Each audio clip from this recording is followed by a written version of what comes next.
Mr. Ducky Ryan is in town. I took some notes. We had a great pre-call, but I shared it with Ron and Ducky made a joke, but I was serious. Ducky was on one of the panels. I forget actually what panel it was at the regional mastermind here in Bluebell at Normandy Farms back in the spring. And you all know I attended, and I go and I look for talent and who can we pull in to hear more from and pour into our people. And I don't even remember what panel Ducky was on, nor do I remember hearing what he said. But as I was making my way around the open area and the food, I saw him interacting with two people. And at first I thought they were your customers or clients. I don't even know who they were, quite honestly, but just how I'm always watching, I'm always listening, I'm always observing and taking it in, and just how he was engaging with these people, how authentic he was. He had them laughing, just talking about his business. I knew right away this was someone that would be powerful to bring in and speak to all of you. And then when I spoke to Ducky about his business, I won't steal your thunder, but 8 years in the business, 7 of those with a team, wearing multiple hats with that team, and said, now I'm going out on my own. 1 year as an individual agent, and this year he's going to do 50 deals and over 20 million in production. So no kids, no stress with kids, all you parents out there, but 2 dogs, golden retrievers, 2 golden retrievers. And he said something that I only work with the people I want to work with. So he only works with the sphere and the people they know. And he's right now in the best mental health, emotional state he's ever been in, doing 20 million, 50 deals with no admin, which I thought, how is that possible? So it goes back to work-life balance and expectations and daily habits and all that he'll get into. But I want to thank you so much for your time and coming in from Exton and part of Teachable Tuesday. So the floor is yours, man. Cool. Thank you. Very cool. I know a lot of you guys, so it's good to see everybody. Hope to meet new people. So I'm pretty easygoing. I'm not a super formal guy, so we're just gonna hang out, and then the majority of this we're just gonna talk. So like, if you guys have questions, you want to ask me things, I'm more than happy to share. I guess by way of intro, he gave a lot of that info. So I got into real estate. I was 21. Studied psychology and Spanish, but I don't remember much Spanish, a little bit. And I worked for an arborist, like a tree guy. So through college, I was carrying logs. And when I got into real estate the first year, I was doing tree work during the day and run around with clients nights and weekends. So was on a team for about 7 years. I got trained really well. I was a showing agent for my first year. I sold 2 houses. My second full-time year, I sold 24. Third year I sold 47, and it's been over 50 every year since then. So I'm at like 51, 52 pending or sold homes so far this year. Sold 74 last year. 90% or more of the business is personal referrals, sphere of influence type thing. And yeah, so I was on a team for 7 years. The last 2 years I was on the team, I was the director of sales. I did all the hiring, training, interviewing of agents. We did about 225 transactions last year for close to 70, 80 million. And, I got tired, you work all the time. So I was handling all the inbound leads. I ended up hiring an ISA about halfway through the year, but I was handling all the inbound leads, dispersing them to the 8 other agents, running around selling houses, right? I sold a little over 70 houses last year. And then I was doing all the hiring, training, interviewing, mentoring of all the salespeople. So it was just a lot, got burnt out. It's okay if I'm like authentic with you guys and you guys can be authentic with me, but I've tried to get out of the business probably 3 or 4 out of the 7 or 8 years I've been in it, just because of the stress that it can be. So October last year, left the team, solo agent now, no admin, it's just me, just hanging out. So yeah, that's about it. I guess in terms of like a lot of questions people ask, I'm gonna try to head these off at the pass, is like, what does my daily routine look like? So I wake up usually between 5 and 6. I drink a cup of coffee, drink a cup of water, exercise. Today I went for a run with my dogs. Love my dogs. And then what was that? Can they run? Yeah. One can do like 7-8 miles pretty easily, and the other one taps out about 4. So I ran with one at one point and left the one that didn't run as far at home, and he might have just had a conniption. So we go both. I bring both of them. So 2-handed, 2 dogs run around.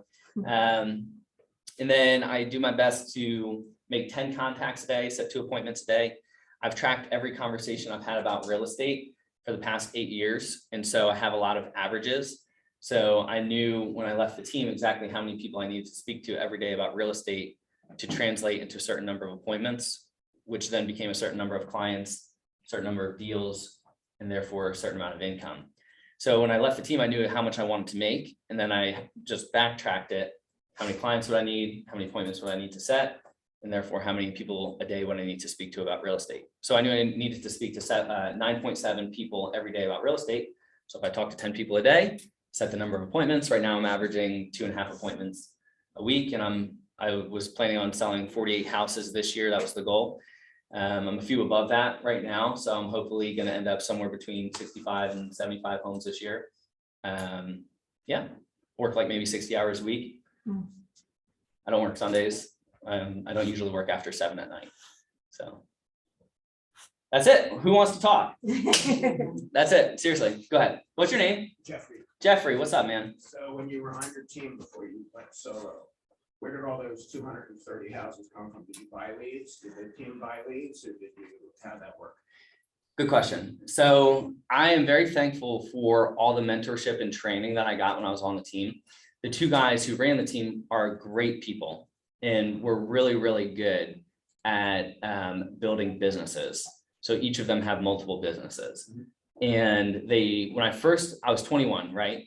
I didn't have any dress clothes. I was driving a 92 Toyota Corolla that caught on fire, kept driving it. It was bad. I mean, in the wintertime, the alternator wasn't very good. So I'd like be at a house, I'd pull up to a client and I'd get back in the car to go to the next house, and it wouldn't start all the time. So they'd be sitting in the car behind me. But a big motivator for me, and I'm going to answer your question. There's a point to this. But a big motivator for me when I got into the business is I had a ton of student loan debt.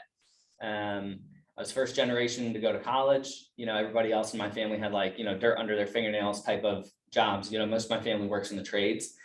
And so I didn't have any real guidance financially or when it came to like education. So I was always like good at sports and really extroverted, loved people, but I had a hard time not getting in trouble in school for being a little too boisterous. And real estate ended up being that perfect sort of just like interaction where I could use all my energy with people that turned into a job that could create a fair amount of income. So got into the business, and I had no money, by the way. And they said that your success in real estate is directly correlated to the number of people you talk to about real estate and the size and depth of your database. Size being the number of people in there and the depth of the relationships that you have with those in them. And so they said, you should get to 200 people in your database, people that know you, like you, trust you, would do business with you. And you should do it within the first 3 months of getting into the business. And I was like, absolutely. So I did that. I have about 800 people in my database now. I'm getting about 1 referral for every 10 people in my database year over year. So that's what they said. And so I was like, okay, I had nothing better to do and no forethought. I didn't have any preconceived notions about getting into real estate or what it looked like to succeed in it. So I just started talking to tons of people about real estate. So every day I'd come in the office, talk to 20 people, and then I'd have 1 lunch or coffee appointment scheduled with somebody from my database 3 to 5 days a week. And so I would do that year over year for 6 or 7 years. And so what that has done is it's created a snowball. So when you first get into the business, it's like you have a snowball, a small snowball, and you're at the bottom of the hill. And as you're pushing that snowball up the hill, and it starts to get bigger and harder. And usually by like somewhere between year 2 and year 4, it gets really, really tough. And you have a good business going, but you're busier than you've ever been. You're more stressed than you've ever been. You're also making more, as long as you don't spend it, probably more than you've ever made. And then eventually it sort of crests that hill and it starts going back down the other side of it. And what that looks like is less of you chasing the deals and more of the deals coming to you. You're starting to get referrals. And that's really how my business operates in the way that it does. Yesterday I set 2 or 3 appointments and they were all referrals. One was a Dave Ramsey lead, actually. That's the only source outside of my own database that I get business from. What's that? Dave Ramsey is a radio personality that you can be a local provider for his network. And then sometimes leads come through this website that you can call. So back to your question, it was a Chris, what was it, Chris? Jeffrey, I'm sorry. So you said, how did you build the business? No, I said your team, when you first started. Yes. You had no money, you started. Yeah. You didn't know anybody. Did they give you leads? They did. So the team, Zillow, Realtor.com, where did they come from? so what I described to you was how the team set up their business. So they taught me what they did, which was to create a referral-based business. That kind of came back to bite them in the butt because I knew how to do real estate and create leads myself as opposed to being given leads, which is, there's two ways to do a team model, right? You have a lead giving business and a lead sort of like referral-based business. And so that's how they were operating for a long time. And over the years, they started transitioning into more, as more agents came on board, into more of a lead giving business. And they eventually started buying leads. And we've been down through all the different ones, Zillow, Realtor.com, literally any of them that you can think of, any CRM you could think of, they've done. But they were pretty consistently above 60% referral for their business. So yeah, does that answer your question? Sort of. Okay. They were buying leads and we were getting referrals. It was a mix. I don't personally buy leads other than subscribing to that one method that I mentioned earlier. Stephanie? That's what I was gonna ask, like, when you say you're talking to 10 people a day, Mhm. versus 10 people Database. database. Yeah. So like I said, about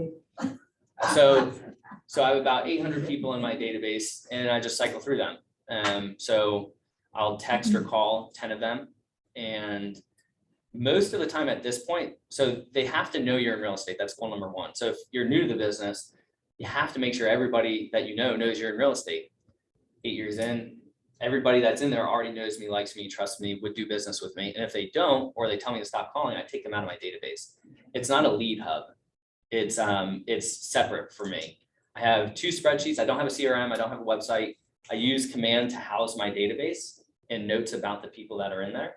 And if something turns into a lead, I put a different note in a spreadsheet. And then I have a second spreadsheet that tracks my current business. So I have a lead spreadsheet and a separate spreadsheet. Go ahead. So you contact 10 leads per day and then. 10 people I know, 10 not people. leads. Okay, 10 people in your database per day, and then you don't work after 7 p.m. So you must be calling them during the day. What time do you usually call them? And how do you overcome that? How do you overcome that thought of, all right, maybe they are busy during the day, they're at work? I'll follow that. You time block these calls. Yeah, if it's not on my calendar, it doesn't exist. My wife doesn't use Google Calendars very much, and so that can be a point of contention occasionally. But yeah, it's all time blocked. And so I don't care if they're not available. I don't even really care if I get them on the phone. The idea is to take up mind space. Has anyone ever taken Bold? Yeah. Bold, it's really great. It's a good class. I've taken that, I think, 6 times. But one of the things it talks about in that class is about taking up mind space. So if I say and they do this in Bold, but if I say like, what are the top 3 shoe brands you can think of? What's up, Sam? You'd be like Nike, Adidas, whatever.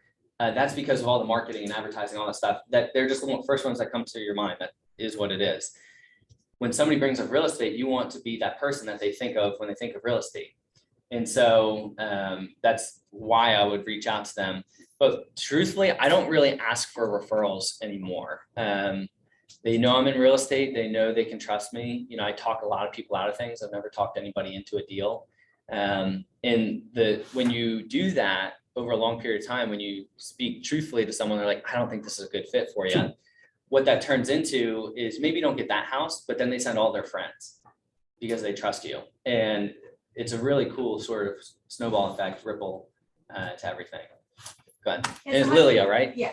So how did you actually start? Because they said, okay, do 200 in 3 months. Mhm. Where does people come from? Like How many people do you have in your phone? not 200. You don't have 200 contacts in your phone? They What about say- Facebook? Yeah, Yeah. maybe. Yeah, that would be the first place I would start. Okay. People that already know you, like you, trust you, do business with you. Think of like a Rolodex, right? Do you have kids? No. Do they play sports or any other activities? Not yet. Do you have a parent group you interact with? Well, I'll be joining one. Yeah. Okay, church? No. Just, I would go down that list, right, of all the places that you interact with people. And then I would contact them. So when you first are getting into the business, you have, there's like a 3-part script of what you would say when you first tell somebody you're in real estate. So you share the good news. Yeah, if you have anybody you know in the church or something, blah, blah, blah. Yeah, Lilia, I'm so excited. It's great catching up with you. Quick business call though. I wanted to let you know, I just came back to the coolest office in Mhm. Montgomery County. I'm so excited about it. There's this guy, Greg. I love it. It's awesome here. And so I was wondering if you'd be able to help me. What'd you say? Yeah. You were in a group? Yeah. And so there's two main motivators that human beings have at their core. First is survival, next is assistance or helping people, right? And so when you ask someone for help, if they know you, they're going to be, in most cases, willing to help you. If they say no, I'd probably not put them in my database. But they'd be like, yeah, Lily, of course. What do you need? Well, listen, I just got back into this office. Obviously, I'm doing real estate. When you come across somebody that's looking to buy or sell or invest in a home, please give me a call or shoot me a text. I'd love to introduce myself to them. Would you be willing to do that? And in most cases, they'd be like, yeah, absolutely. Almost never they'll have somebody like right that minute on the call to give you. But you'd be surprised about making that call today. And then in 3 months from now, they're like, hey, I have this friend at work, and what that would come from. And then the third part is you thank them. And you get down all their information and then you put them in your database. But I wouldn't put anybody into your database unless you speak with them. Yeah. Because like we've all been there where we get some type of marketing or advertising from somebody on a topic that we've never heard from. And we're like, I didn't know this person is doing this. Why didn't they tell me? And most people aren't going to be offended by your call, but you have to put yourself outside your comfort zone. Jeffrey. Yeah, so let's do a numbers game here. So let's say I had 400 people in my database. Most of them are past clients. Okay, so if you do 10 calls a day, they're gonna hear from me every 2 months. In my database, it's 50 calls a week, 200 calls a month, 400 calls every 2 months. Mhm. And these are past clients who know me, love me, respect me, done business with me. How many times can I keep pounding? I try to talk This to is my, the issue I'm having with continually doing my database. I mean, I run out of things to say that they say, I know you're, and it is, I mean, I get referrals from my database, but I don't know what else to say to them after 6 times, and I've been doing this since I've been a realtor, so. yeah. And two things for that. So when was the last time you got invited to like a party or like a gathering that you attended? Last night. Okay, so one of the things that I got taught when I got invited to gatherings was it's polite to bring something, bottle of wine, a gift. I never contact anybody in my database without having something to give.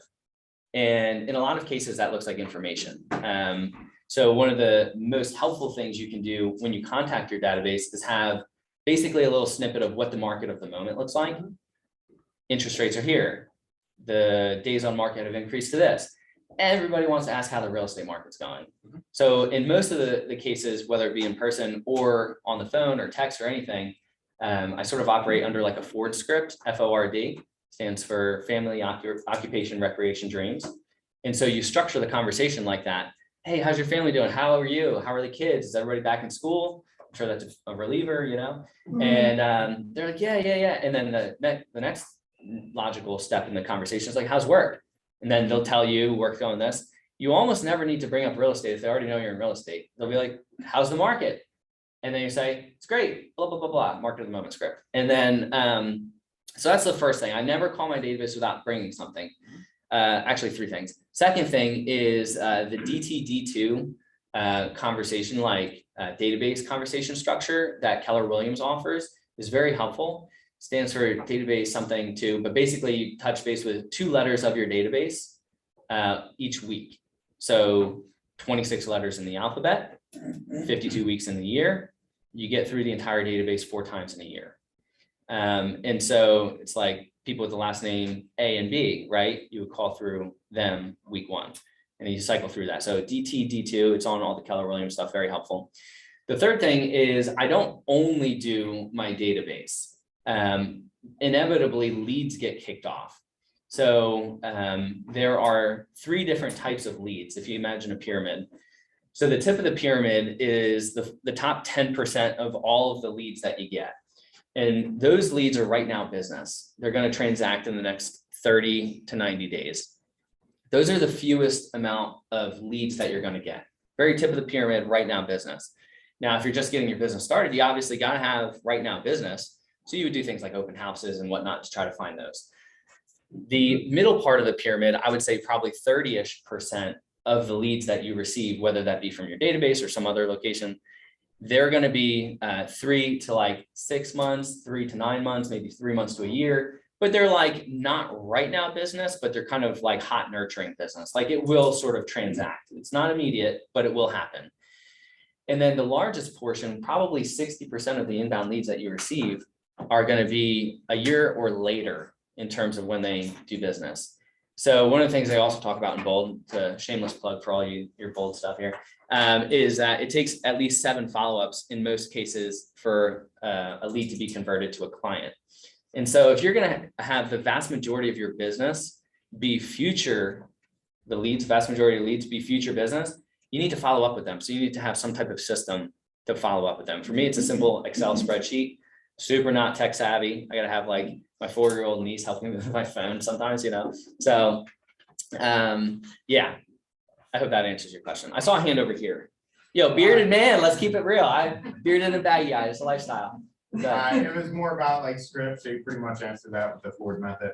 yeah, That's my biggest thing, so I have my database like ready to go, I have an address in there, I have, you know, DT2 for all of my contacts, but it's more picking up the phone and finding the right script and moving forward with it, so it was answered. yeah. So I've practiced scripts every day for years. So I would have a different script partner 5 days a week. So Monday I have one guy, Tuesday different person, Wednesday, Thursday, Friday. 5 days a week, 5 different script partners for probably 6 years. I haven't had a consistent script partner for more than 1 day a week over the past year. Inevitably, it does get a little stale, so you kind of have to keep cycling through it. Once somebody knows everything you know, and you know everything they know, and you've kind of gleaned all the scripts off each other, it's kind of time to switch it up, you know? So I would say a script partner is probably a 3 to 6 month commitment type thing. But it's kind of unusual to have somebody being willing to hop on a call at 8 or 9 or 8:30 in the morning, you know, once a week. It sounds not that big of a commitment. It's just a 10-minute call. But yeah. To go off of that, so if you follow the system, how you're supposed to, you're texting, like I think this week is Y and Z, and then, or I'm calling, and then you're texting one letter. Do you stay true to that? Or will some people you just don't call and just text? Yeah, I mean, you gotta know your database. You know, if you have, let's say, a doctor, right? They will never pick up the phone before 6 o'clock. They just won't. But I cycle through text, call, and email. So the last time I called somebody, the next time I might text them, the following time I might email them. And that way I'm hitting them with different forms of communication. Unfortunately or unfortunately, I don't do any marketing. I sent one email in January to my database, and other than calling them, I haven't done anything since then. So I should probably do that, but you know, mailers are good, email blasts are good, all that stuff's great. What's up, Barry? So with the contacts, Yeah. so do you say 10 contacts a day, do you count a text message as a contact or a voicemail? Do you count a voicemail? Is that Not a count? voicemail. It'd have to Okay. be an interactive conversation. Back and So forth. Facebook message, email, text, and leads are really good, you know, like, so like we're talking about database. So if you only reach out to your database, you're not getting business from that, then you need to feed yourself. So like the first year I was in real estate, I did real estate part-time. I worked nights and weekends, real estate. And then I worked for the tree guy during the day. One of the fatal flaws I see with people jumping into real estate business, if they're coming from a different career, is that they don't get the boat and they don't get the boat close enough to the dock to step into it. So there's this guy named Ken Coleman. I know the youngs know them, but this guy, Ken Coleman, he's like a business coach, and he talks about how if you're starting up a business, a side hustle, if you will, you have to get the income of that close enough to step onto the dock before you leave your other gig. And that way you're providing for your family, you know, paying the bills, that type of thing. So you want to actually be producing. And in order to do that, you have to have leads. So some of these contacts, not every day is all 10 straight database. A lot of times, you know, some of them are follow-ups for people that I've already found at an open house or got referred to me or what have you, you know? So yeah, it's a good question. Yes, what was your name? Katrina. Katrina. So you said One of my questions was, how are you keeping, besides the calls, the 10 touches or 10 Mhm. people a day? Do you email, like, do you send mailers, do you, and you kind of just touched on that. You Yeah. don't do anything else besides your. I don't do any marketing. It's bad. It's really Okay, bad. no, that's, I mean, what about social media? Like, how do you? I don't really do social media. Okay. I don't, I have a Facebook.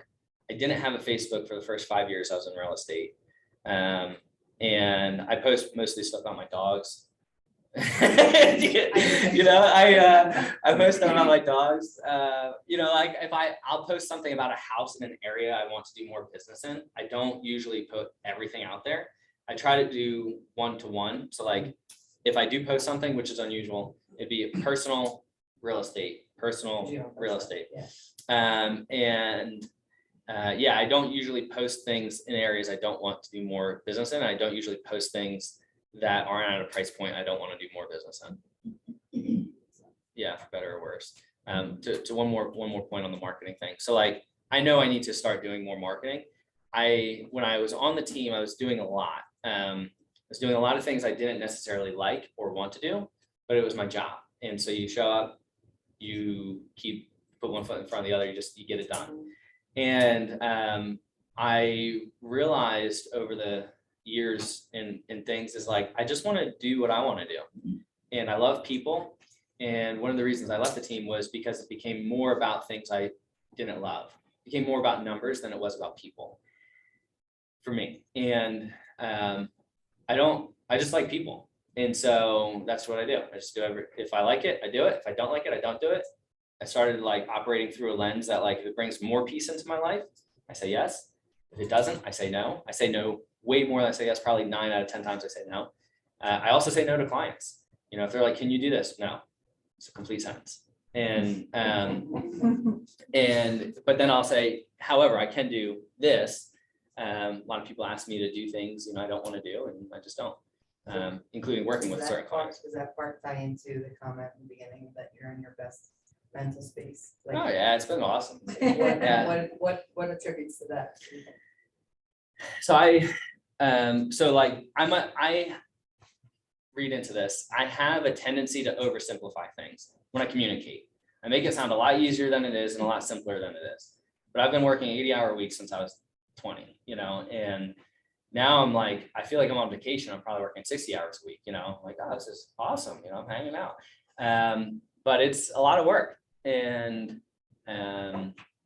so, yeah, I feel great. You know, I'm working way less than I've ever worked. I'm making way more than I've ever made.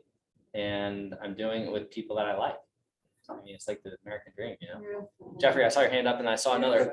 You have your hand up too? Yeah, I had a quick question. Yeah, So we'll come back to you. If you're meeting somebody for lunch that you haven't seen in a while, hypothetically, Mhm. do you feel compelled to pay the bill every time you're meeting a past client? So I do meet people for lunch, and I always grab the check.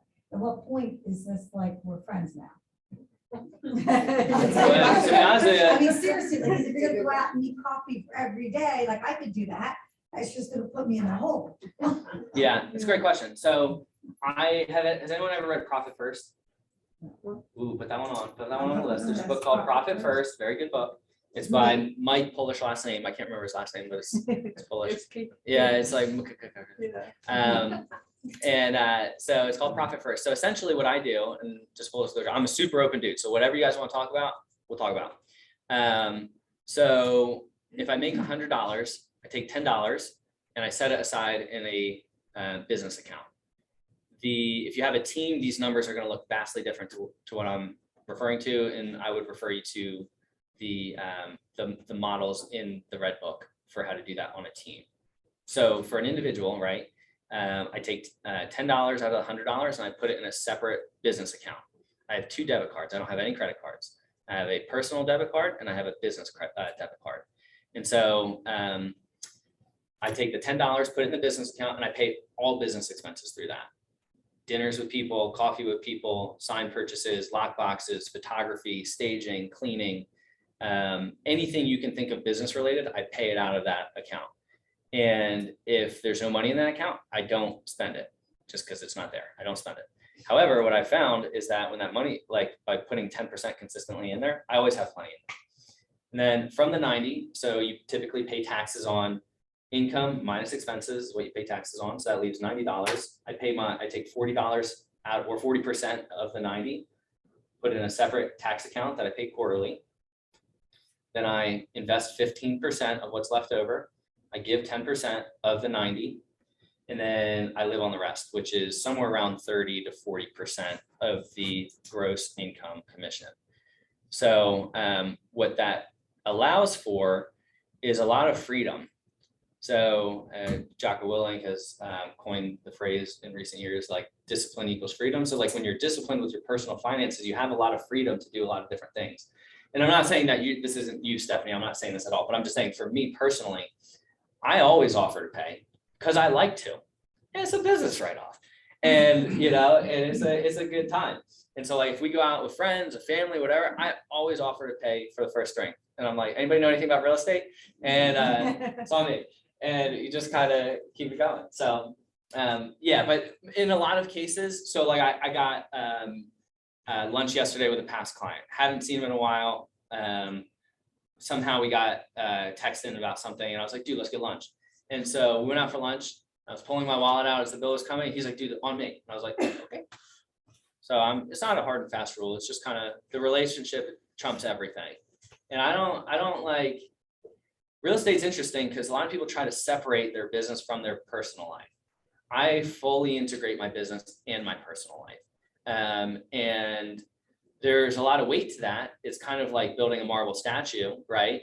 One wrong move and the whole thing comes crumbling down. So you gotta behave yourself. You can't be doing stupid stuff. And at the same time, it can be really beautiful because when they know you and trust you, and like I throw wild parties sometimes and I invite all these people and a lot of them are clients, and you know, just because I get to know them and I like them. My wife's like, who is this again? I'm like, oh, they bought, you know, so-and-so, or this is this client. She's like, why are we going to another dinner? I'm like, we're hanging out. And so you just kind of, I don't know, Jeffrey. Yeah, so I had you touched a little bit on, I have a 3-part question. So the 10 touches that you do every day. Yeah. Do they involve Buffini Popeyes, Buffini handwritten notes, and do you do parties, client parties? No to Popeyes. I don't have time. Yes to handwritten notes. I send as many as I possibly can. And no to client parties. I like parties. So But- you do them anyway, like. I just, you're still with your clients. but it's like, you know, it's just like life, you know, like you just, hey, you know, I had a birthday, let's have everybody over. Who do you want to have? And I like give my wife like a list of 70 people. She's like, let's cut this down a little bit, you know, and so I don't really throw client parties. I just like do life with people. And again, if you're on a team, that's probably a lot different. Like this is an individual agent who's doing things vastly different than the majority of real estate people. Like I don't do debt. Like I like short-term goal is to pay off my house and literally borrow nothing again in my life. That is contrary to the vast majority of real estate world altogether. Totally get that. But yeah, I just kind of do what I like. If I don't like it, I don't do it. In your handwritten notes, do you give them something or you just say hi? You know? Handwritten notes, I don't do anything outbound unless there's a reason for it. So like, I'm not going to send a handwritten note to somebody I haven't talked to in a while. But if somebody paid for my meal, or if I had a really nice interaction with somebody, then I do that. One of the things I'm super big on, so I have zero empathy. Just personally, I know myself, I don't have an ounce of empathy in the world. I have sympathy, but I just have a hard time feeling things. I don't know if there's like past trauma or something like about that, but like I have a hard time feeling things that other people feel. My wife, on the other hand, if somebody's crying in front of her, she's just weeping. And so we balance each other out. But like, I just don't feel what other people feel, which allows me to help them make good decisions in hard situations. However, I also know that about myself, in order for me to come off as empathetic and to make the other person feel like I care. I do care, but it just doesn't come off that way a lot of times. Is like when something bad happens in somebody's life, I always send flowers. Like, I don't care how much it costs, they're getting flowers, they're getting a handwritten note. Like anytime I hear like a past client or somebody has a family member that passes away, they always get flowers. Overnight delivery, closest flower shop, wherever it is. And you know, that goes a long way. But it's like, it's because I like care about them. It's not to like get business from them. So if I would, it sounds like you focus a lot on the numbers. I would encourage you to focus more on people. A lot of times we get lost in the sauce on the numbers, and I would just encourage you to say, like, if I could do something that was really fun for me and it happens to interact with others, what would that be? And then do that and just build relationships around it. And the thing that a lot of real estate agents do is they don't build the relationships as well. Like, we can come off as like too salesy and too focused on things that aren't important. I had one client is like terrorizes me, but they left a review with the team saying, this was probably 4 years ago, saying that they felt like I cared about that, the deal, than I cared about them. And that like torments me, and it's like, oh, but you've done like 500 deals since then. It's like, I haven't done that many, but like, it's like, you've done all this business since then. Like, why does that stick with you? Because like, that's what it is. Like, it's a people business. And if somebody feels like I didn't care about them, in reality, I was buying a house. I had like 24 pending sales going on at the time. They were just a very unusual, very needy, very annoying client that I may have subconsciously like been repelled from, but like, we got like 15% over asking, like 15 offers the first weekend they went on the market. Like, it was a slam dunk, and you would thought they would have been happy. But they cared about the relationship more than the deal, and they didn't think I did. Speaking to all the pending, so not having an assistant with the level of production as a solo agent, like, do you have a transaction coordinator, or is it all spreadsheets and just systems? It's just me. Yeah, I don't have zero assistants, no transaction managers, no listing coordinators, no nothing. No wife helping out? No, my wife would be appalled if she I'm like a lot, like personality wise. I have a very strong personality, a lot of energy. She's introverted, I'm extroverted. Like, I wake up and the first thing I think is like, how soon can I get to the gym to like interact with people? Right. And that's like my first like thought. Yeah. Like, and so no, we don't, my wife's a school counselor. We don't interact on business stuff. So how do you still keep track of all your transactions? Believe it or not, Command is great. Command is really good for housing transactions. I use it to house my database and to do transaction stuff. But after going up and down the road enough, so before I went off on my own, I had done somewhere between 300 and 400 transactions on a team. So like, I had seen the up and down, of what it looks like to do business, right? So yeah, I believe it or not, I work less on my transactions now than I did when I was on the team. I don't know. I just know what I'm doing. You write good deals, you negotiate strong deals for your sellers. And then if you have a pretty ironclad transaction that's set up from the start and all the paperwork is there ahead of time and everything's very organized, then it is very easy for the rest of the transaction. You just have to hit certain dates and times and coordinate certain communication. But if you time block it, you do your lead gen, and you shouldn't have more than an hour or two of transaction management a day. Calendar, Pardon me? you put those critical dates in your calendar, so you're prompted No, to follow. no, I unfortunately don't. I just remember them. 24 transactions, you just remember the date. I don't have 24 going right now. But when you did. I was on a team. I think the most I've had pending at one point in time this year is 17. And you just remember. Yeah. That's amazing. You just have to pay attention. Like, I'm telling you, you just have to pay attention to your thing. I look at every, yeah, but I look at every transaction every day. So like, literally, I look at every transaction every day. Like, do you use sticky notes, something? No, it's all on your computer. You don't need anything more on your computer. So like, if you open up the agreement of sale for each transaction every day, how will you miss the dates? Right. You just won't. It doesn't take more than like 10 minutes. It's just like open, got it, scroll, send this email out. Hey, where's the UNO? Scroll, next one. It's not that difficult. You go back in every day just to. Sometimes there's a natural lull in a transaction. After you get through inspections, like there's not a lot to do. Like, if you have a seller, make sure the township stuff is ordered, conveyancing, title, all that stuff should be ordered within the first 24 hours. This is me, OCB. I order everything within 24 hours of going under contract. So title, if it has a UNO, I make sure I note the UNO. I might set a reminder in my Google Calendar for like an upcoming date, like a UNO, because that's the one that always seems to slip my mind. But like, and I work with the same title company all the time. Like, I am in there all the time. And so they'll often be prompted to remind me of things too. So it's a bit of a teamwork, but it's not that complicated. We're making things way too complicated in our business, just saying. I don't have, it's just about relationships, write the deals, show the houses. But what's your name? I'm Hope. Hope. We've met before. We have, Yeah, I definitely recognize you. I can't remember where I met you though. probably at a regional one. Okay, go ahead. Attendance for you. Are you attending, like you're doing all your own showings, you're not paying a showing agent, you're attending inspections, you're attending appraisal, like you're attending all your stuff, or do you not attend those things? Attend everything. You go to everything. Yep. I have a closing that started 15 minutes ago. They knew I'm late. They knew I was gonna be late. I started 15 minutes ago in Percy.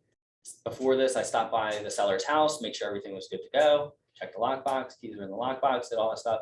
Picked up a sign, dropped it off at another person's house that's going on the market, went on the market yesterday, but she wanted to put the sign up herself, So like, yeah, I do it all myself.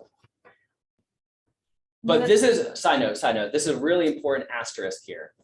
When your business is referral based, your database is working for you to find the business. You don't have to always be reaching.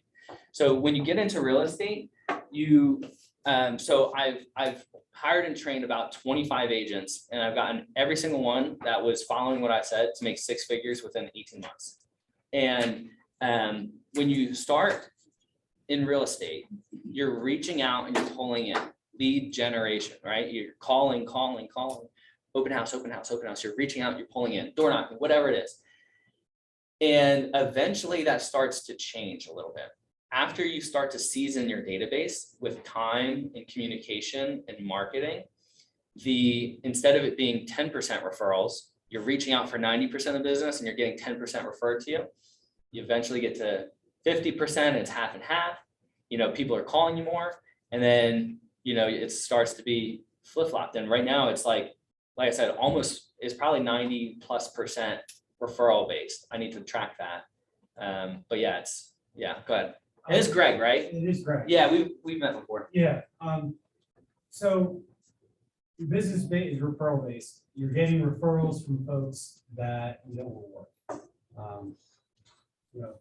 It's not making you happy. So like, how do you go about turning down those folks? Like, are you referring them to another agent in the office, or are you just, because in my mind, like, I feel compelled to work with anybody that's referred to me because I don't want to turn it down and stop sending referrals, right?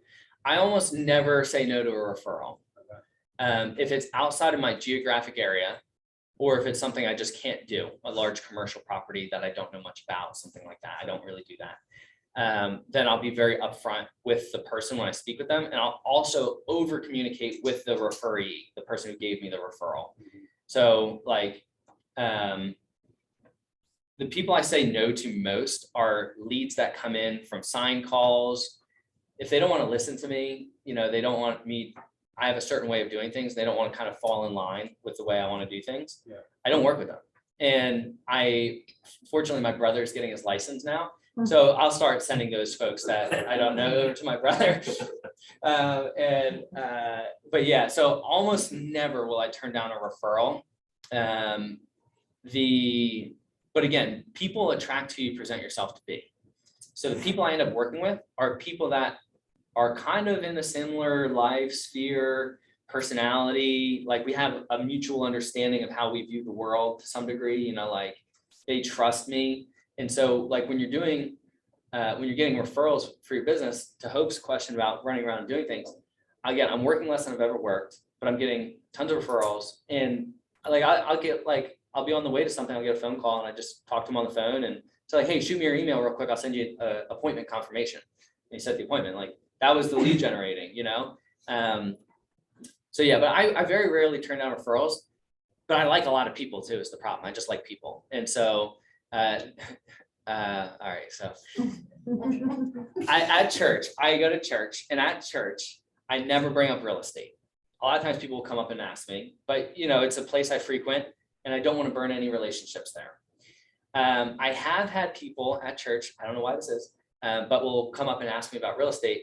And I'm like, look, I don't know if I'm the best fit for you, because I couldn't work with this person. Like they would just drive me up a wall. And I just tell it to them.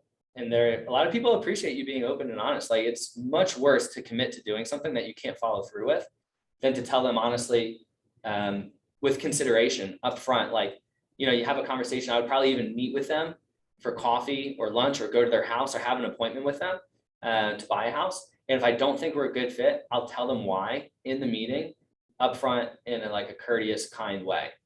I really love this phrase, to be unclear is to be unkind. And I want to be super clear with people. And one of the ways that when you're working with a client that, so best marriage advice I ever got, this is to that statement I was about to make. Best marriage advice I ever got, I was about to get married, and a mentor guy of mine, I was like, dude, like you've been married forever. What would you recommend? He's like, it's all about expectations. He's like, and expectations are only valid if they're understood, considered reasonable, and agreed upon by all parties involved. Understood, reasonable, and agreed upon by all parties. And I operate the exact same way with my clients. And I say it just like that. I say, hey guys, just so you know, this is what you can expect from me, and this is what I expect from you. Like, I work 7 to 7, Monday through Friday. After 5 o'clock on Friday is date night. You won't catch me after 5 o'clock on Friday. Saturday is a normal business day. I'm very slow to respond on Sundays. Sometimes I occasionally have an appointment before church. And I was like, between those hours, I'll respond. Like, if I'm on the other line or in front of somebody, like, I won't pick up, but typically I'm pretty on the ball with responding to things. And so, yeah. And I'm like, is that okay with you? It's reasonable, understood, considered, and agreed upon. And if they say yes, and then if they get angry at me later, I hearken back. I say, listen, remember when I told you this, and this? And they're like, oh yeah. I'm like, listen, I'm sorry I didn't respond last night. You called me at 9:30. I wasn't available, but I have this thing. I get up real early in the morning. And if somebody calls me or texts me super late, I respond right away in the morning. So they'll get a 5 a.m. call. They'll get a 5 o'clock text. And if they don't want that, they learn pretty quick. Like, don't call me late because I will wake you up. Like, I will. No shame. Yeah, so I got about 15 minutes. Keep it rolling. This is great. Are you guys having fun? Is this fun? Yes. I'm way caffeinated. All right, go ahead. I haven't heard from you yet. Decaf, yeah. Death over decaf. Yeah, so when you reject someone, basically, Yeah. do you then tell them that you will refer them to an agent? If Yes. you're not the right agent? I've consistently made more than $10,000 a year for the past 5 years with outbound referrals to other agents. Most of the time, that's people in geographic areas outside of what I'm comfortable with. Florida, for example, I don't go to Florida. But someone you don't like. Yeah, and truthfully, I don't think about it as rejecting. So this is a super, super, super big mind change that happened for me probably like year 4 of being in real estate. Is like, I don't think about me saying no to somebody as rejecting them. I think about it as me introducing to somebody that will serve them better. Yeah. Similarly, when I'm lead generating, right, calling people, asking for business, and I don't do this a whole lot anymore, but the idea is that I will take better care of them. I know this. I like legit know this in my heart. I will take better care of them than the vast majority of other real estate agents out there. And I would hate for somebody that I care about to have a terrible real estate experience, potentially lose tons of money, and then be in a house that they're not happy with. And so if somebody is like, why are you calling me for business? I'm trying to take good care of you is what I'm trying to do. And I think I do a better job. Matter of fact, I know I do a better job than the vast majority of people out there. And I want to make sure in a weak moment, you don't get stuck with a weak agent. That's a bold line. Yeah. And they're like, oh, I was like, so when do you get to meet? You know, and there you go from there. But yeah, I saw other hands. Who else wants to talk? Jeffrey. So in all these lectures I attend. It's not a lecture. We're cracking jokes, answering emails. In another company I was with before Keller. Uh-huh. And even in the MRA, first hire is a transactional assistant. I mean, I'm doing a number of deals now. If I didn't have my partner doing the transactional end of this, I'd hang myself, and I don't have 17 pending. Don't you think your ROI would be greatly increased if you got a transactional doing all these deals instead of spending 2 hours a day, which you said in command, writing an agreement? Wouldn't that be something? Great question. The short answer is yes. I would make more money if I leveraged out parts of my business. Absolutely. And I choose not to. When I get to the point that I can't provide good service to people, I'll probably hire somebody. I don't know when that'll be. You're also young. Yeah, young, old piss of vinegar, ready to go. So, Right. And so, No kids yet. no kids, yeah, dual income, no kids. So the to answer your question, like specifically, I have worked really hard over the years. I don't have any consumer debt of any sort. And I just have a mortgage, and I could sell one house a month and I'd be fine. And I've created a lifestyle that is not leveraged and very chill. And so I get to do what I want. And I want to hang out with people. I legit like hanging out with people. I'm not joking. Like, that's why I go to all my showings. And I've hired 4 showing agents. I didn't like that. I did a bunch of buyer side deals that way, but I like being there in the showings. I like showing up and cracking jokes and hanging out. And I like going to the walkthroughs, and I like handling all the emails, and I like sending goofy memes on text chains with my clients. And I just like that. I just like it. And you know, if I stop liking it, I just won't do it anymore. Ron, we're gonna go Ron. Can you give me your name real quick again, buddy? Oh, John. John, I didn't ask her, like, go Ron. But the bottom line is what I'm hearing, and your secret is the fact that you don't have debt. You manage your finances well. That gives you the confidence to go out. And if you have one deal that month, it's not a big deal. Right. And it sounds like a Dave Ramsey dude, really. We got Dave Ramsey. right Yeah, there. well, it's. But I mean, what I'm saying to you is that, you know, that confidence comes from the fact that you're not worried, you're not going out, getting in your car and saying, my gosh, if I don't make this sale today, I'm dead. Right.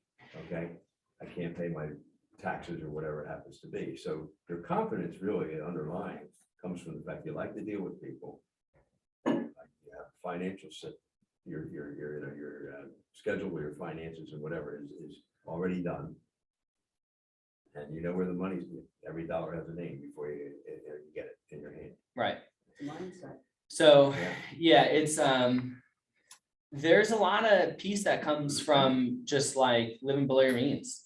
You know, we have a pretty cool business where like you can start it for $1,500 and make $1 million. Like, that's crazy. And I've never made $1 million. I hope to someday. But You will. yeah. Yeah, there's not the pressure to close business, or when I don't have any debt, I give better advice because I'm not attached to the outcome. Just not like, hey, you can buy this house, you don't have to buy this house, I don't care. But what that does is it creates an atmosphere where your client feels really at ease in processing, because they know you care about them more than you care about the deal. So when I got into real estate, I studied psychology. I thought I was gonna be a social worker or a youth pastor or something like that. And I had this idea that if I treat people like people and not like paychecks, people are more important than houses, that business will work out. And if it wasn't going to be like that, I wasn't going to do it. And so I've just done my best over the years to just treat people like people. You know, there's like treat people how you want to be treated, and then treat people how they want to be treated. I think a lot of times that overlaps, right? But just do the right thing, work real hard, be honest. And it's been good. I heard a quote on, Greg, I'll get to your question. I heard a quote on the way in. If there's anything you remember, like to encourage you on something, it was a Winston Churchill quote. It said, success is going from failure to failure with no lack of enthusiasm. And I thought that was just the best quote, because man, you get rejected a lot in real estate. Like, you really do. Like I get told no all the time, and you know, it's okay. It's not a big deal. It's just, you eat rejection with a heaping bowl every morning with no milk, and you just keep it moving. But yeah, go from failure to failure with no lack of enthusiasm. Go ahead, Greg. Now, it was just an observation. This is a perfect build off of the growth meeting we had, because we were talking about the mindset shift. And we had on the whiteboard all the personality traits of our people, which is our value. And the result of broadcasting more about our people was passively building wealth, because the more you do those authentic engagements with your sphere, the walkthroughs, the showings, you're loving it, but you know a direct result is more business. Right, because you build the relationship. Right. You know, the relationship, the conversation is the relationship. So for those of you that believe in leverage, to the stuff, Greg, and I'm a big fan of leverage. I really am. I've had multiple assistants, multiple transaction managers, a bunch of all that stuff. But don't forsake the conversation. If you stop having the conversation with your client, somebody else is, and that other person could be someone that is also licensed and could take the client from you. Not that we own them, but like, the conversation is the relationship. And if you're not, that's from Fierce Conversations. That's a really good book. You should read that one. If you're not having the conversation with somebody else is. And so you really need to do that. And that's why I think I'm really enjoying the fruits of the referrals and stuff that have come over the past couple of years is because I'm like pretty OCD on like talking to people. I just need to, I like need it to like live, otherwise I'll lose my mind, you know? Yeah, I got 5 minutes. What else we got? Yes, Greg. So what are you doing for folks who are for business use? Like, do you have a system that you follow to encourage and reward referrals? Yes, so so is anybody familiar with Pavlov's dog, that concept? Psychology concepts, you reward the behavior and not the outcome. Okay, you reward the behavior, not the outcome. So when somebody sends a referral, whether that closes or not, you reward the behavior because that trains them. And I literally, so I've done this with my own family over the years, and they didn't know this until I don't even know if I ever revealed the big secret that this is how I learned it. But like, so like if somebody sends me a referral, I do buy Cutco. I spend a lot of money on Cutco stuff. They're like sweet knives, and you can steal this, whatever. It's a spreader, like a spreader knife, and it says, "Thanks for spreading my name," with my name and contact info on the spreader knife. And they're like over $100 a pop. And I give those things out like candy. You know, as people send me a referral. I just met this guy a few months ago. He just sent me an $800,000 referral. He's like, "Hey, I was like painting this lady's house, and it sounds like she wants to sell. You should probably call her." And I was like, "Okay," because I trained him. I said, "Listen, there are 4 Ds in real estate, and these are the people I want to work with: death, divorce, diapers, and downsizing. And if you know anybody that fits any of those things, you let me know." And he's like, "I think this lady's downsizing. This is a really big house." And he's like, "Is that one of the Ds?" I'm like, "Daggone it, Cam, that's one of the Ds." And so I got a spreader lined up, waiting to give him. I'll see him tomorrow. What was the third D? Death, divorce, diapers, and downsizing. Diapers and furs and upsize. Yeah. Do you hear a bell like the dog? They do though. Yeah. Yeah. I also I send thank you notes to people that send me referrals too, with a business card. Can you follow up, once it closes, can you follow up with a gift, or is it just that? Because they know you closed it. Yeah, I don't know. I haven't sent an additional one, but the one thing I do, so when people send me multiple, I straight up build them these baller Cutco sets. Like I'll buy them this like big wood block thing that Cutco sells with one knife. And that guy is sitting on their kitchen counter with one knife. And there's like, it's got like space for like 18. And every time they send me a referral, I legit mail them a new Cutco knife.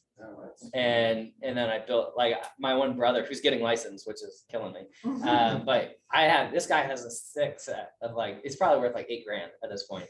But he sent me, I don't know, 30 pieces of business over 8 years. So it's more than paid for itself kind of thing.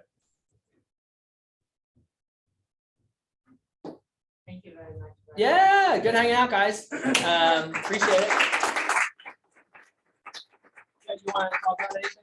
I got 3 minutes before I think they caught a snippet of the personality I heard and saw. and Yeah. said, "This guy should come in and give a little Hanging out. one-on-one." Yeah. Hanging out. Fun. Good luck, guys. Hope everybody has a good year. Yeah, March Cheers. is probably in that room. I'll confirm, but thank you. Thanks, brother. Yeah, absolutely. A lot of fun. Good. Yeah.